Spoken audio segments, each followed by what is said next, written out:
Hello, welcome back to the ministry. This is Taj McCameron, and today we are talking about your weight keeps your husband grounded.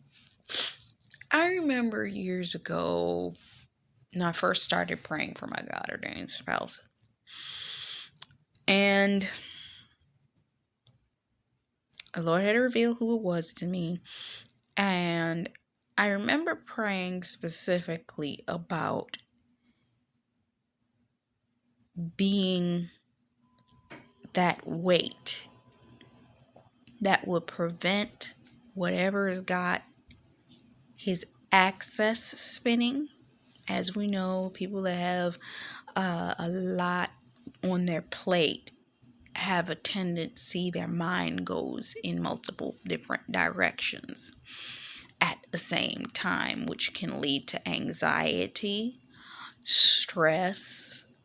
It says in the word, a double-minded man is unstable in all his ways. But it also says that God gives you power, love, and a sound mind. The devil tries to bring in a level of confusion in the mind. This is why I was loving the book Battlefield of the Mind, because it really teaches you about the things that go on in the mind to drive confusion.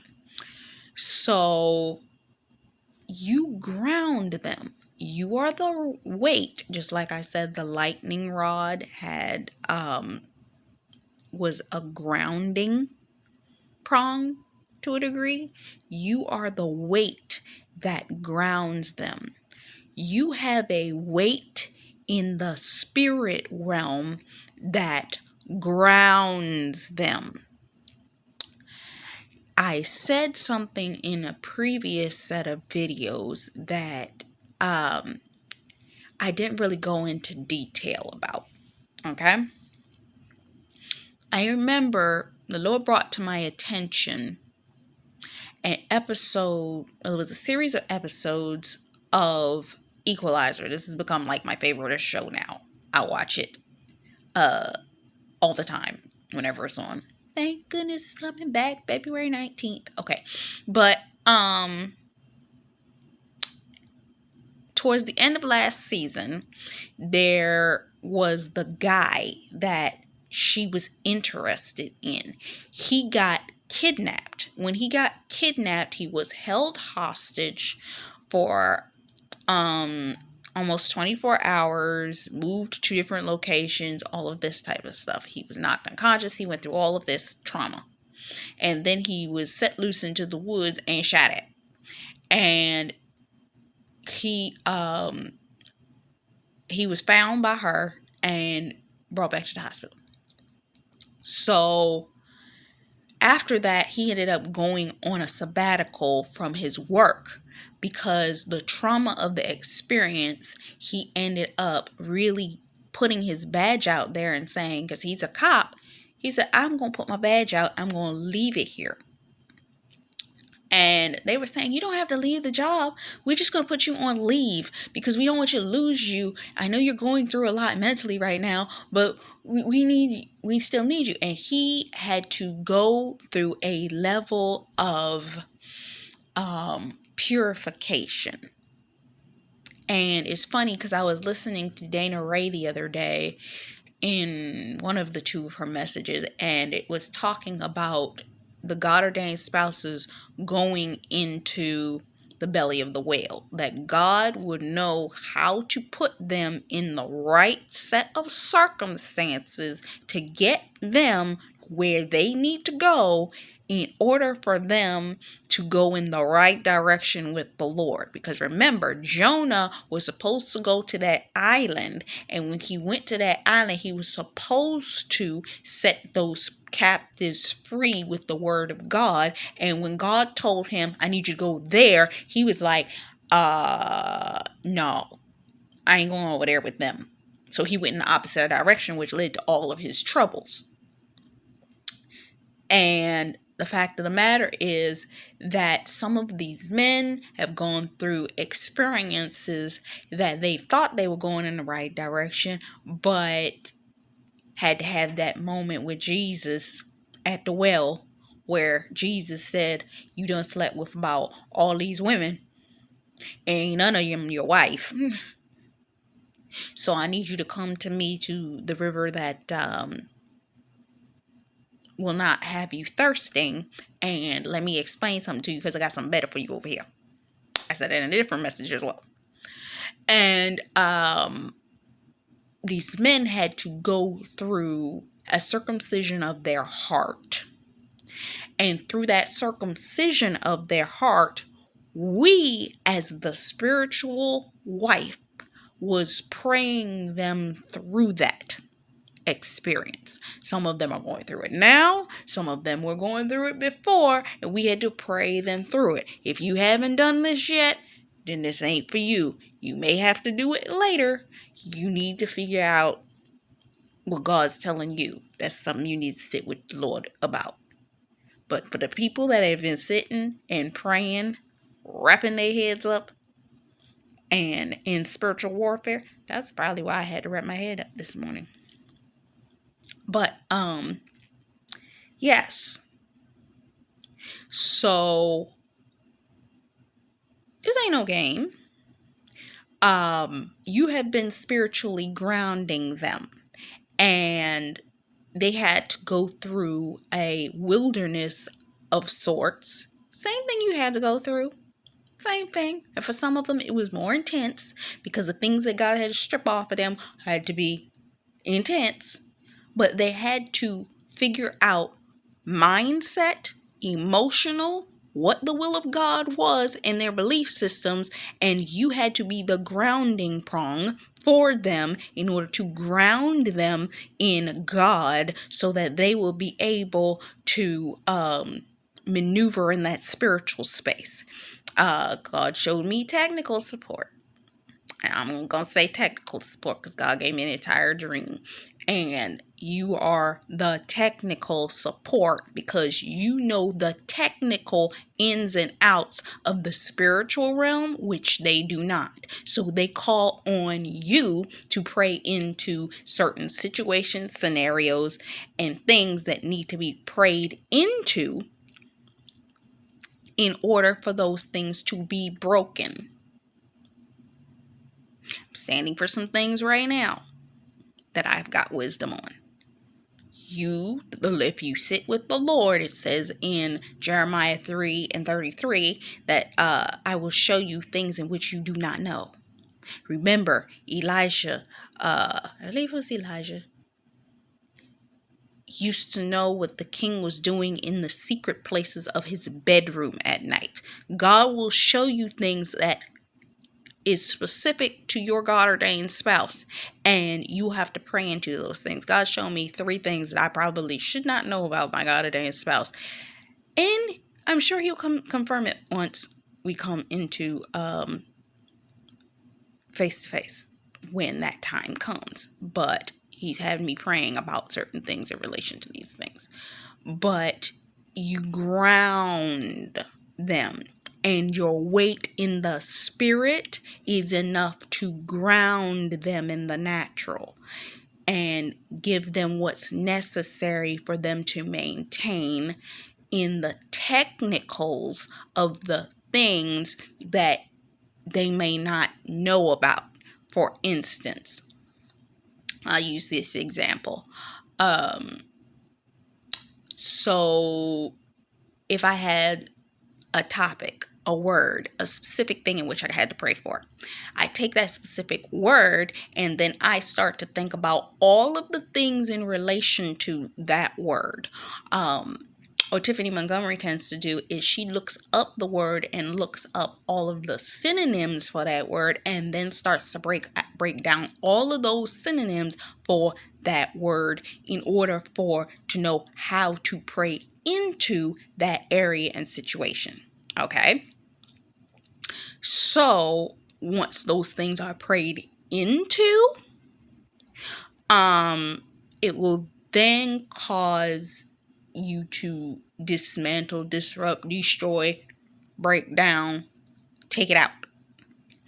Understanding how you dismantle, come out of alignment, agreement, renounce, denounce, break it all down. And I've got a new word. Thank you, Jolene. Hystemi. Hystemi is when something is brought to an immediate stop. Hystemi. So, yeah, I've been praying that over every area of my life and my God ordained spouse's life, in every area that he needs things stopped.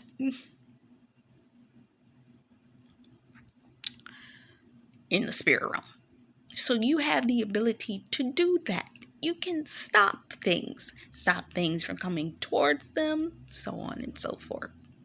So come to that understanding of what you need to do, how you need to break it. But right now, God's kind of got us in worship, praise, warfare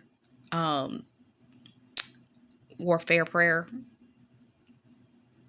and then giving it to God. So the weight you carry on you is weighty, and there are things that they need to break off of them first before they come to you, because one of the places that you're called, the spaces you're called into, and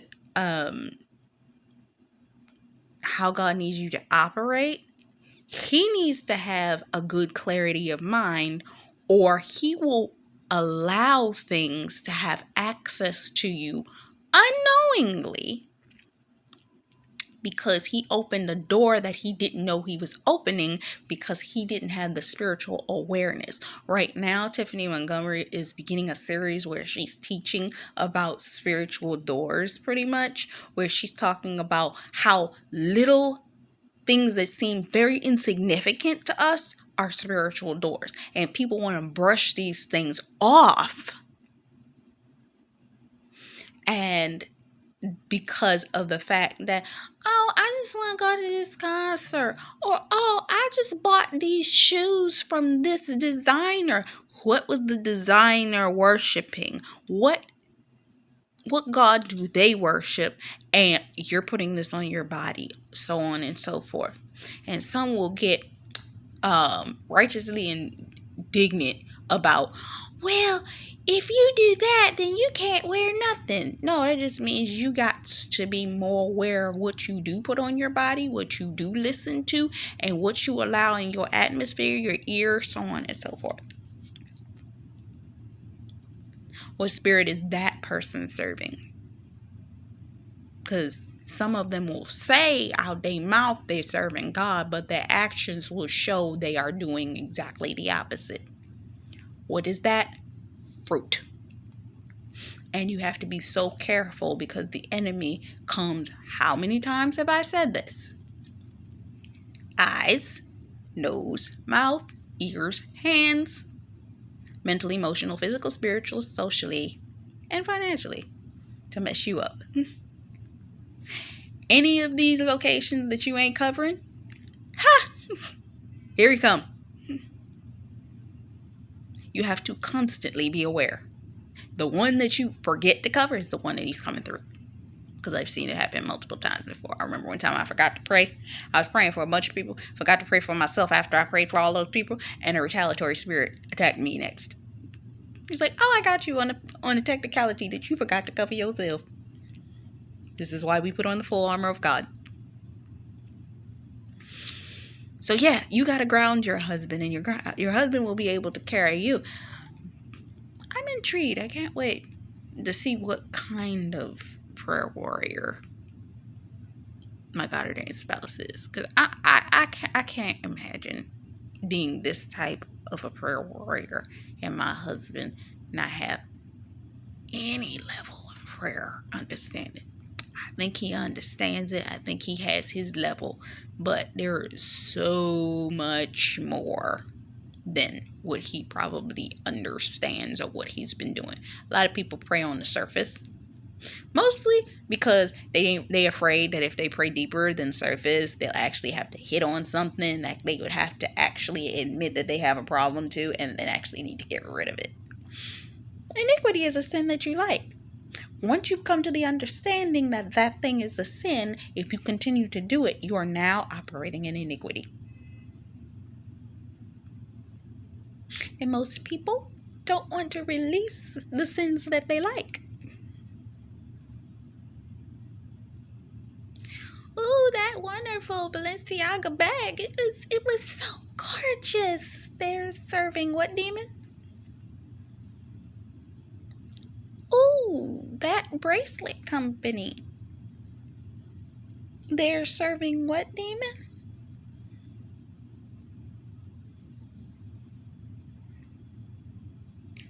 Check the root system.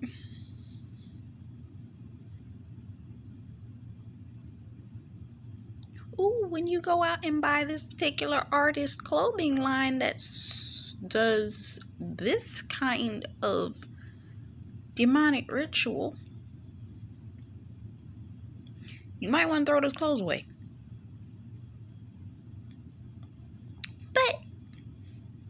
But no, nobody want to hear about that. Do nobody want to talk about those things. Iniquity is a sin that you like. At the end of the day, what you have to do is pray to the Lord this very simple prayer. Lord, allot me the ability to release the things that do not serve you. And take the taste out of my mouth for them. The desire to have them. The desire to want to purchase them, buy them, eat them, drink them, or anything. Break it.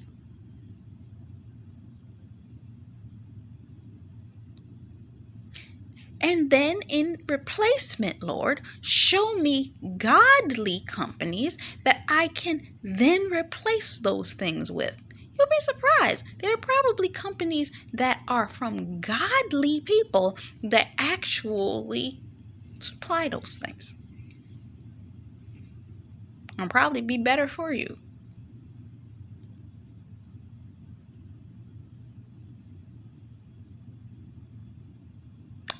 Let your worship, your prayer, your fasting, your praise ground your God ordained spouse, and he will be able to cover you. You pray, he cover.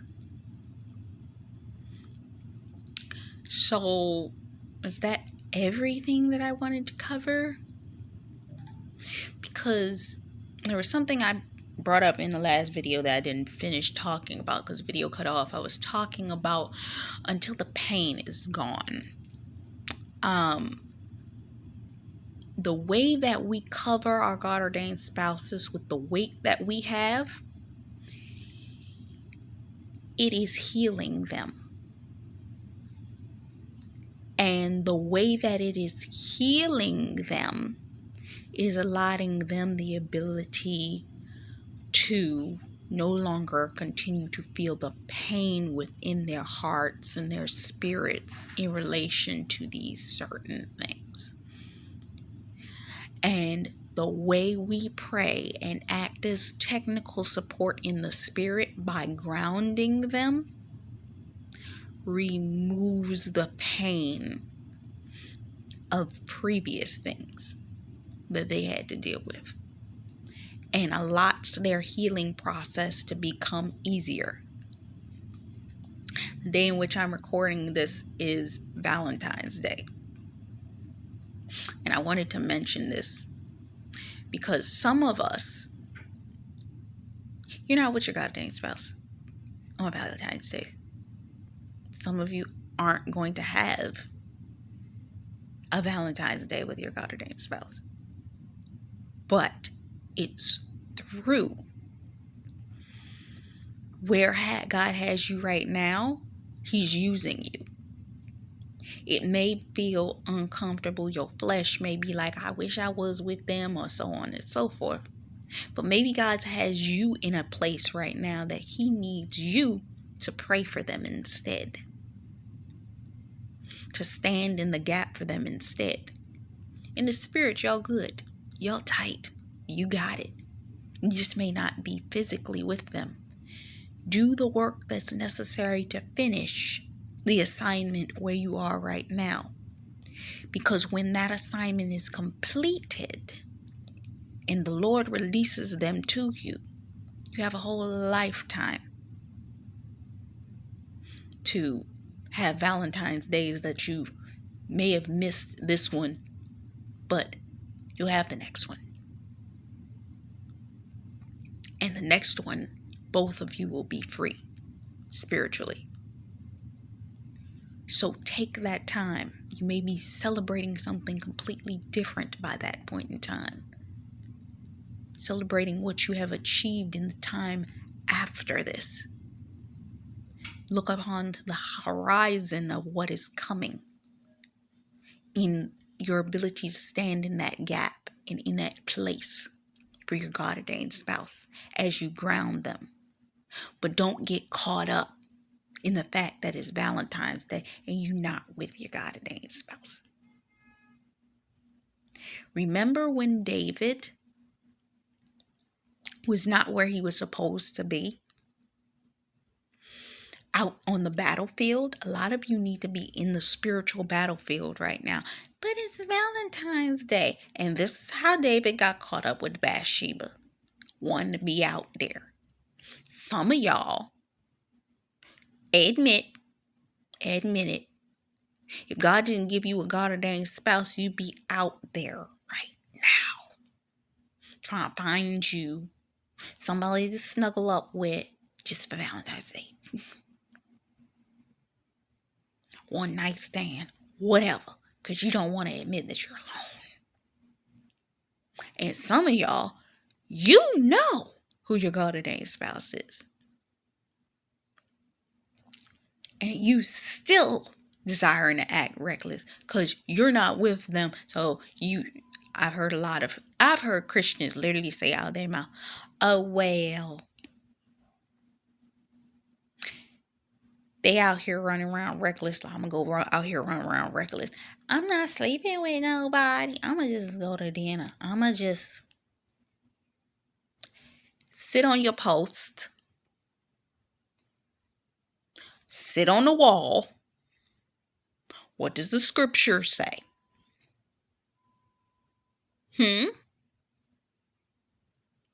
Habakkuk 2.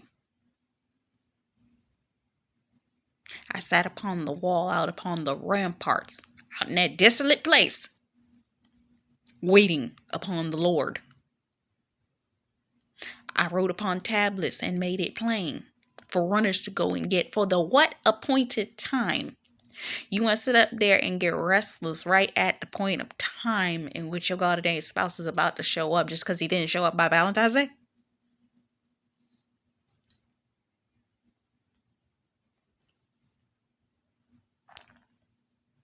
Why?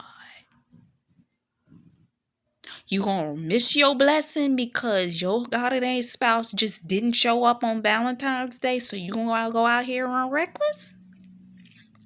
And God was like, I was gonna send him on the 15th, but you went out here and act stupid, so I couldn't send him on the 15th.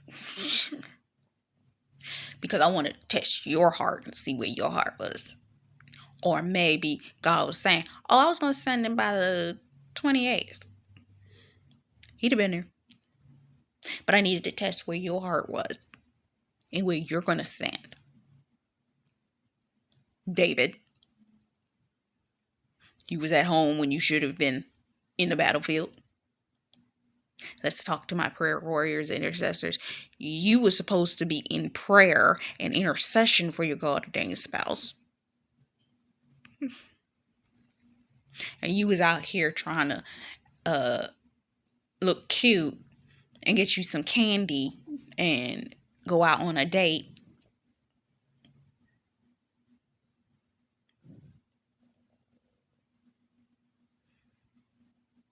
So that Bathsheba or Boaz Sheba can get your attention and screw your entire situation up.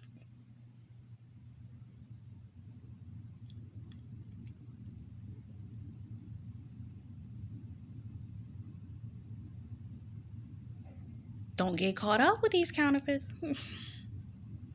Because counterfeit is preying on today. Did you slip up? Sit your butt back on the ramparts and the wall, if that's where you're supposed to be today,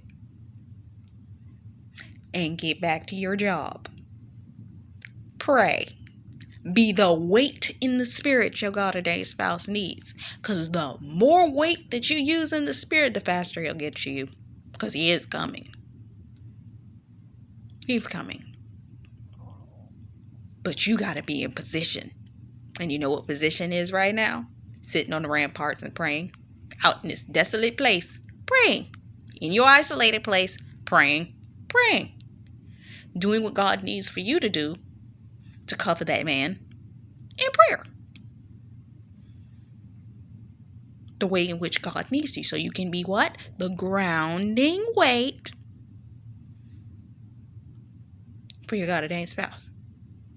Because if you can't be obedient now, when your God-ordained spouse shows up, what if God says on a day that you thought you were supposed to be doing X, Y, and Z, God said, I need you to consecrate and pray on this day. But God, today's this day. Doesn't mean that he won't reward you. Doesn't mean if you stand in prayer when God says get up and pray, doesn't mean your God-ordained spouse, because your God-ordained spouse is the physical proxy for God, isn't going to do something amazing and surprise you. Stand in the gap. You never know what God's going to do. God is able, God is capable, God is doing it. Stand. Right now, God's got us in a stand still and see the salvation of the Lord. Stand. Stand and watch what God is about to do for your benefit in your behalf, for your God-ordained spouse's benefit in your behalf. Because you stand in the gap and you break these last little residues that are left when you get there. The ease. Dana Ray said this in a video recently and I believe that this is something that a lot of us need to do, because there are a lot of people out there that are talking about, oh, kingdom marriage is going to be this. Oh, kingdom marriage is going to be warfare. Oh, kingdom marriage is kingdom. Covenant of peace. Pray the covenant of peace over your marriage. Ezekiel 37:26, a covenant of peace. I believe it's a video called Kingdom Marriage Decrees or something like that. Look it up. It's in my God Ordained Kingdom Marriage playlist. But you can search and find the decrees.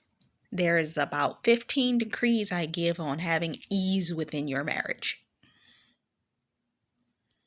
Thanks to Tiffany Montgomery. A lot of people out here talking about all this confusion that's going to happen in your marriage when you get married. Don't come into alignment and agreement with that. Pray ease and pray the perfection of the Lord upon your marriage. Ezekiel 37:26, that I will have a covenant of peace. One of the decrees that's coming across my mind right now, that it will be an exemplary marriage, an extraordinary marriage. You and your God-ordained spouse will not fight at all.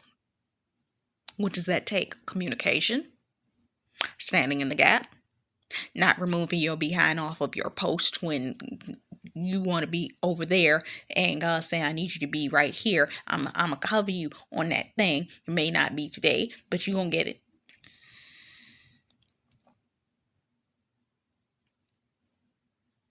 For what you stand in the gap for today, what do you know that your God-ordained spouse ain't going to do for you tomorrow? What's her name? Deani Neves released a word called, it can be tomorrow, but it could be today. Go and look up that word. Because God might have something for you, but in your obedience to stand in the gap for your God ordained spouse and use your weight appropriately can release a blessing towards your God ordained marriage. But you got to be in the right position and can't be complaining like the children of Israel or striking rocks when God said speak to them like Moses did, so that God can bless you in that. Stand in the gap. You don't know what your standing in the gap will do for them. God's kind of had me in a different kind of headspace some of these mornings. I've been doing something different in the spirit. And I'm seeing a change because of the fact that I'm doing something different.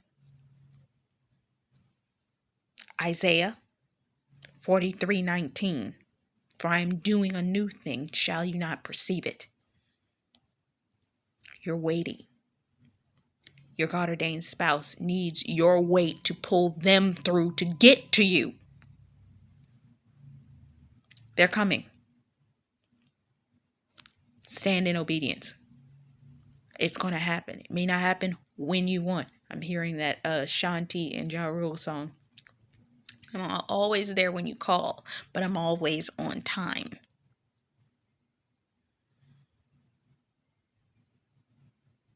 Know your time, know your season.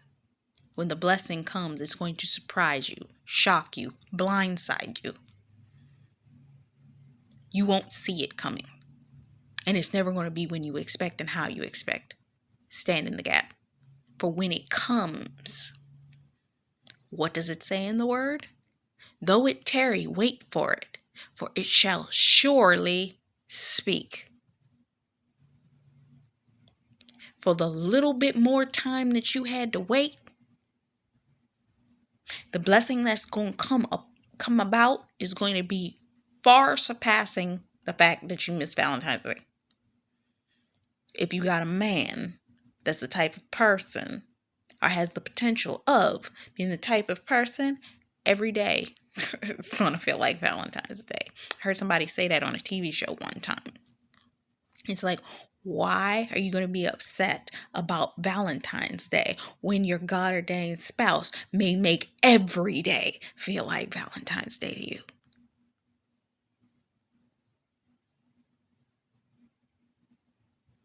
Exemplary marriage. God's perfection. Stand for it. And you don't know what God's about to do. Till next time, this is Taj McCameron for the ministry. Bye-bye.